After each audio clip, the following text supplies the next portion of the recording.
लग रहा है अब प्रधानमंत्री को गुमराह किया गया है? क्यों इस तरह की बातें निकल कर नहीं सामने नहीं, आई? हिमाचल का प्रधानमंत्री एग्जाम्पल जी देखते जो हुए। है खुद गुमराह नहीं हुए हैं, वो देश को गुमराह कर रहे हैं अपनी गारंटियों को पीछे छोड़कर। वो हमारी गारंटियों के पीछे पड़ गए।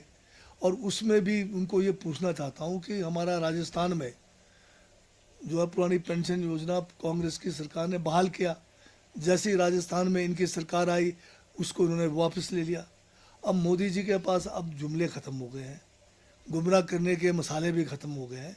तो वो एक हिमाचल का जो है झूठा एक जो है व्याख्यान दे के लोगों को ये बताना चाहते हैं कि कांग्रेस की जो सरकारें हैं वो जो है सरकार चला नहीं पा रही है, वो जो है आर्थिक रूप से तंगी में है।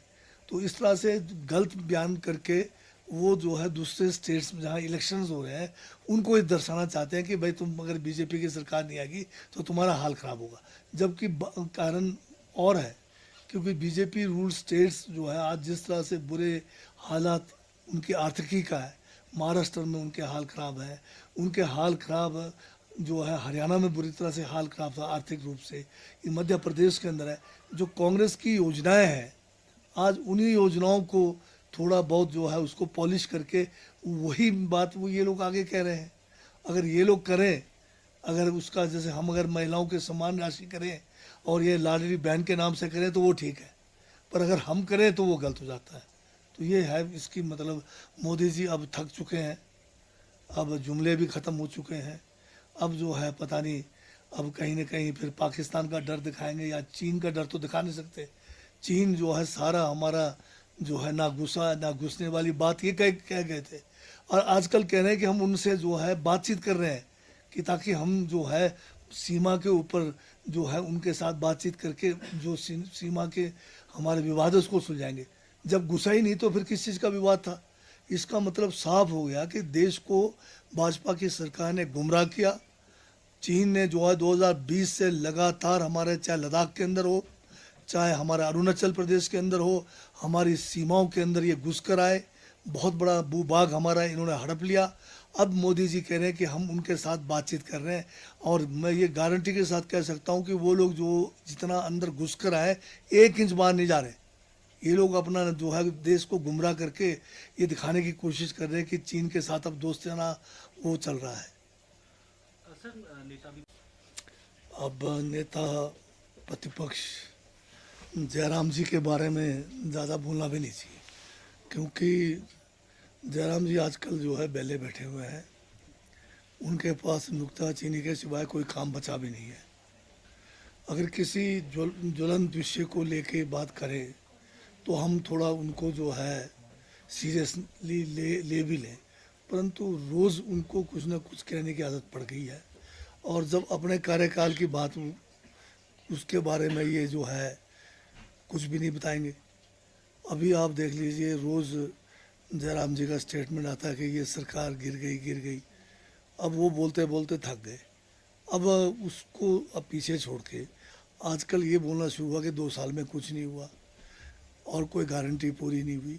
इतनी बड़ी जो है झूठी बात जयराम जी कह रहे हैं और लोग कैसे विश्वास करेंगे? हमारी सबसे बड़ी गारंटी थी कि हमने पुरानी पेंशन योजना को लागू करना था। पहले कैबिनेट की बैठक में फैसला हुआ, बजट में 1,000 करोड़ का प्रावधान किया। 1,30,000 सरकारी कर्मचारियों को जो 2003 से पुरानी पेंशन योजना भाजपा की केंद्र की गठबंधन सरकार, उस समय जब इनके प्राइम मिनिस्टर साहब हमारे अटल बिहारी वाजपेयी थे तब बंद हुआ, उसको हिमाचल की सरकार ने बहाल किया। क्या ये हमारा क्या कहते हैं बहुत बड़ा गारंटी पूरा नहीं हुआ? फिर उसके बाद हमने युवाओं को रोज़गार की बात की। भाजपा ने अपने 5 साल में जयराम जी जिसके मुखिया थे जो है 25,000 नौकरी नहीं दे सके। हमने 2 साल में 30,000 नौकरियां दी हैं। क्या ये हमारा वादा पूरा नहीं हुआ? तीसरी बात, महिलाओं को जो हमने एक सम्मान राशि की बात की है, हमने उसको भी शुरू कर दिया है। ठीक है, हम उसको चरणबद्ध तरीके से कर रहे हैं, पर शुरुआत तो हमने कर दिया है। अब जो दूध की जो गारंटी है उसके ऊपर भी काम हुआ है। बताइए कौन सा ऐसा काम है जिसको हम चरणबद्ध तरीके से पूरा नहीं कर रहे? और दूसरी तरफ जयराम जी खुद भूल गए, इन्होंने जो वादे किए, इनकी पार्टी ने जो बड़े बड़े वादे किए, इनको तो 10 साल के बजाय अब जो है एक टेंडर और मिल गया है। कहाँ गए 2 लाख लोगों को, 2 करोड़ लोगों को नौकरी देने की बात? कहाँ गए 15 लाख रुपए की बात? वो सारे भूल गई है। किसानों की आय 2022 में डबल होने की बात थी। किसान जो है हर साल जो है लाखों की तादाद में आत्महत्या कर रहे हैं। किसानों के खिलाफ में काले कानून लाए। आप बताइए कौन सा वर्ग आज की तारीख में जो है केंद्र की भाजपा सरकार की नीतियों के कारण खुश है? देश आज कंगाली के कगार पर है। आज देश जो है बांग्लादेश और पाकिस्तान से, यहाँ तक कि नेपाल से भूखमरी में पीछे चला गया है। आज देश जो है आर्थिक रूप से कंगाल हुआ है। तो ये जो जयराम जी अपने जो वादे किए थे, उन वादों को भूलकर हमसे पूछ रहे हैं। हमारा तो वादे जो है एक एक करके चरणबद्ध तरीके से, भी तो दूसरा साल पूरा होने जा रहा है। 3 साल में हम सारे वादे जो है पूरे करेंगे, उनको जुमलों की तरह नहीं करेंगे। सर, प्रधानमंत्री